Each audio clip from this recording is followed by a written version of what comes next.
Les visas H1B permettent à des travailleurs étrangers aux qualifications précises scientifiques, ingénieurs et programmateurs informatiques entre autres de venir travailler aux États-Unis. Ces permis de travail sont à durée déterminée, d'une période initiale de 3 ans, prolongeable à 6 ans, pour des étrangers parrainés par un employeur. Donald Trump affiche depuis son premier mandat sa volonté de les limiter afin de donner la priorité aux travailleurs américains.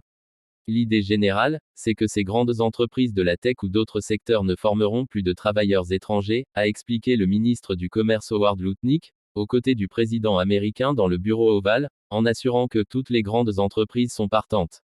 Former des Américains. Si elles recourent à des travailleurs étrangers, elles doivent payer 100 000 $ au gouvernement et, ensuite, payer leurs employés. Ce n'est pas rentable, a-t-il poursuivi.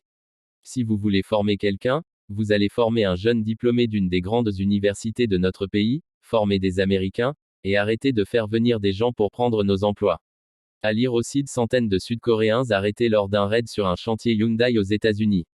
Le nombre de demandes de visa H1B a nettement progressé ces dernières années, avec un pic d'acceptation en 2022 sous la présidence du démocrate Joe Biden. À l'opposé, le pic de refus a été enregistré en 2018, pendant le premier passage de Donald Trump à la Maison-Blanche.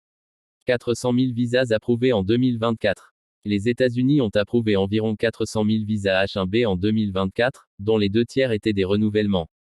Les 3/4 des candidats approuvés au visa H1B sont des ressortissants indiens. Les grandes entreprises technologiques emploient un grand nombre de salariés indiens qui se rendent aux États-Unis ou font des allers-retours entre les deux pays.